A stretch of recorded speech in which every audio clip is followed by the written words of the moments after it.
give up dreaming, like was said earlier, if you give up your dreams, you're going to have a dead life. You're going to be, you're just going to have a dead life. And I really don't want anybody in here in this room to have a dead life. I'm about motivating people. That's what I do in my counseling agencies. It's a lot of what I do is motivation and changing behavior and changing attitudes and looking at your burning desires. Does anybody know what a burning desire is? A burning desire is the thing that gets you up in the morning. A burning desire is the thing that gets you up in the morning. I get up every morning. I have two burning desires. My first burning desire is to help people, because that's who God made me to be. He made me to be a counselor. He made me to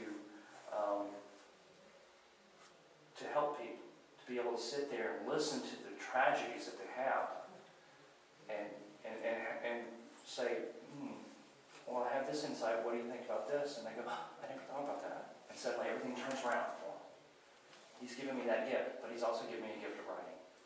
And I would say the writing came first, and the counseling came second.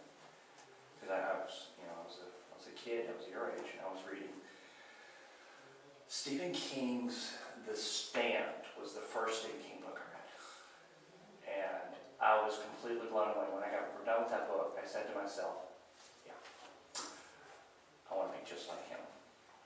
I want to be just like him." And then later on, I was like, "Well, wait a second. Not quite like him, but I'll be as good a writer as him, because he sucked me into that world. I could see, I could taste, I could feel, I could touch everything as his character said. I said, if I can do that with my writing, then I can move people." And then what happened was, bam, I hit a period of depression. And you know what?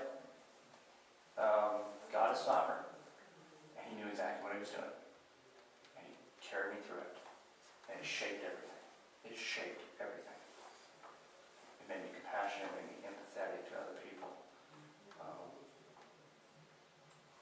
Don't ever think to yourselves that your life circumstances are random and out of control. Everything is ordered and measured according to his good pleasure.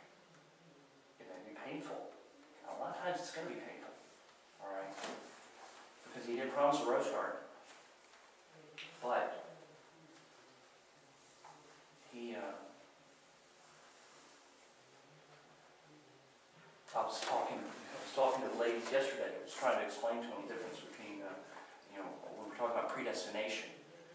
And I said, look at this. Consider this verse. I think it was Romans 8:28 through 30.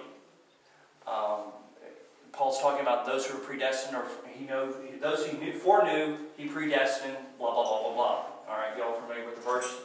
I said, consider this. So the lady was almost in tears trying to say, you mean all this stuff I went through, he actually planned it? And she was in tears. I said, well, yeah, he did, but I want you to look at the end result here. He foreknew you. Before time even began, God foreknew you. Everything about you, the color of your hair, the color of your eyes, how your eyebrows go up or down, or you don't even have eyebrows. Bob's 87 years old. He doesn't have eyebrows on his head. He doesn't have any hair on his head whatsoever. It's amazing. It was a strange sight. He has no eyebrows. So here he is. God foreknew you before he even began all of this. And then you go to Revelation. And what happens in Revelation is that all the saints are glorified and Christ-like. And suddenly, and I said to the woman, look at this. From before you were even created, from the foreknowing to the glorification, all works toward the glorification. So it all makes it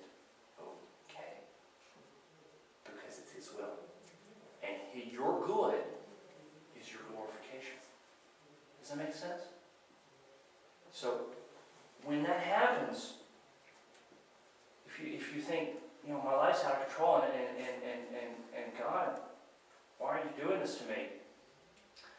It's okay to ask those questions.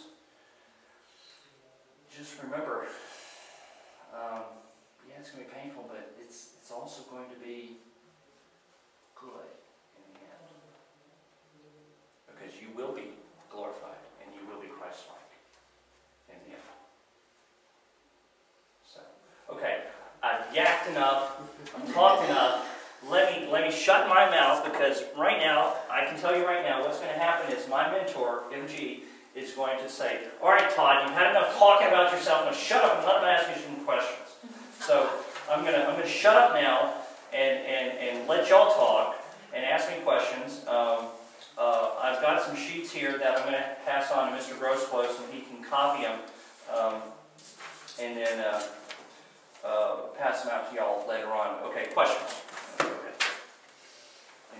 How long ago did you write this book? The book was written in, MG came to me in December. He said, Todd, I have an idea for a book. And I said, okay. He said, we started talking about it. And it actually had been quite a while since I'd actually written anything. And I went to him the next day and said, what do you think about this chapter? What do you think about this? And he said, this is exactly what I was looking for. I said, cool, let's work together, let's make a book. And he said, all right, that's great. And so, the way my brain works, the way God's got it hardwired, I'm like a bulldog on a bone. When I grab a hold of something, I don't let go until it's done. And that's exactly what happened with this book. 3 weeks later, the book was done. 3 weeks later, the book was done. I skipped Kung Fu class for 3 weeks to write this book. I mean, that's telling you the sacrifice I made for this book. It was intense. I mean, he'd call me up, where are you? I'm writing, okay. I'll be there tomorrow with the chapter. Okay. So, yeah. Probably about 2 or 3 minutes. Okay, all right, go ahead. All right, any more questions?